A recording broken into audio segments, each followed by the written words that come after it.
안녕하세요. 현장중심 보상TV 박재병입니다. 오늘은 묘지가 있는 토지에 관해서 한번 얘기를 해보려고 합니다. 우리가 평상시에는 참 크게 문제가 안 되지만 내가 내 땅을 이제 팔려고 할 때 또는 내 땅을 이제 개발하려고 할 때 문제가 되는 게 이제 이런 산소가 문제가 되죠. 특히 뭐 제가 관리하고 있고 수호 봉제사하고 있다면은 스스로 옮기면 되기 때문에 법적 절차를 밟아서 큰 문제가 없지만 타인의 묘지가 있다면 문제가 되죠. 내 임의로 했다가는 우리 형법상 분묘 발굴죄 등의 처벌을 받게 되니까 상당히 조심스러운 부분이 있습니다. 뭐 악의적으로 분묘 발굴죄를 저지르는 분도 있겠지만 보통 사람의 경우에는 매우 해서는 안 될 일이죠. 이제 그러면 합법적으로를 해야 되는데 내가 개발을 하려는데 분명 문제된다 얘기를 했는데 뭐 끄떡도 안 한다 상대방이. 그럼 어떻게 해야 됩니까? 결국은 법적 절차를 진행해야 되는데, 그럼 우리가 결국은 내 땅에 네 산소가 있으니까 내 소유권을 방해하고 있으니까 방해를 배제해라, 어려운 말로 가지고 가라, 한마디 이장해가라 이렇게 했는데 뭔 소리냐, 나는 내가 여기 점유할 권리가 있다. 다시 말해 우리가 대법원에서 인정하는 분묘기지권이 있다 이렇게 주장하면 소송해서 분묘기지권이 있다고 인정되면은 못 옮깁니다. 그 묘지주가 수호 및 봉제사를 하고 있는 한 그 산소는 못 건드립니다. 무연고 있는 것은 별개겠죠. 무연고 분묘는 어떤 법적 절차를 거쳐서 이제 이장을 하면 되지만, 연고가 있는 묘지에 관련해서 분묘기지권이 인정된다면 법적으로는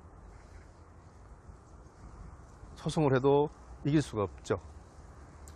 그래서 어떻게 분묘기지권을 해결하느냐에 대해서 제가 연구를 많이 해봤는데요. 그럼 다양한 방법이 있습니다. 분묘기지권을 해결하는 방법은 뭐 절대 안 되는 분묘기지권도 있지만 많은 부분에 있어서 해결할 수 있는 부분이 있더라고요. 그래서 다양하게 이제 현황을 파악하고 사실조사를 한 뒤에 이제 컨설팅을 해드립니다.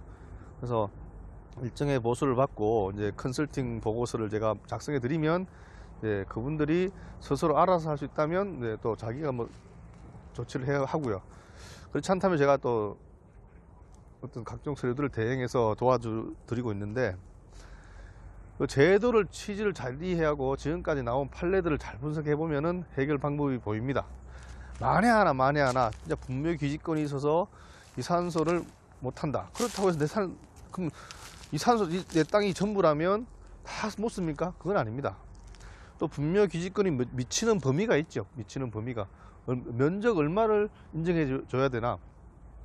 최근에 우리 2001년에 개정된 장사 등에 관한 법률에 보면 개인묘지인 경우에 30제곱미터 미만으로 조성할 수 있도록 규정되어 있습니다. 개인묘지 같은 경우에는. 그렇다고 해서 우리가 분묘기지권이 있는 묘지를 30제곱미터 딱 그것만 인정해 주느냐, 또 지금까지 내려온 판례들을 보면 또 그것도 아닙니다.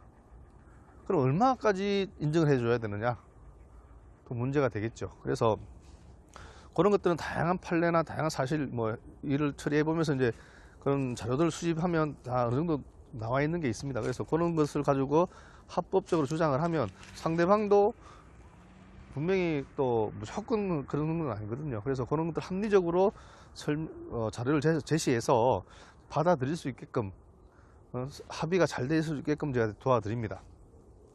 그래서 먼저 분묘기지권이 있다면 무조건 해결이 안 되느냐, 그건 아니다라는 거. 그리고 분묘기지권이 있고 그것을 진짜 해결할 수 없다, 이런 경우에 진짜 답이 없느냐, 그것도 아니다라는 거. 그 분묘기지권 인정 범위 내에서만 제약할 수 있고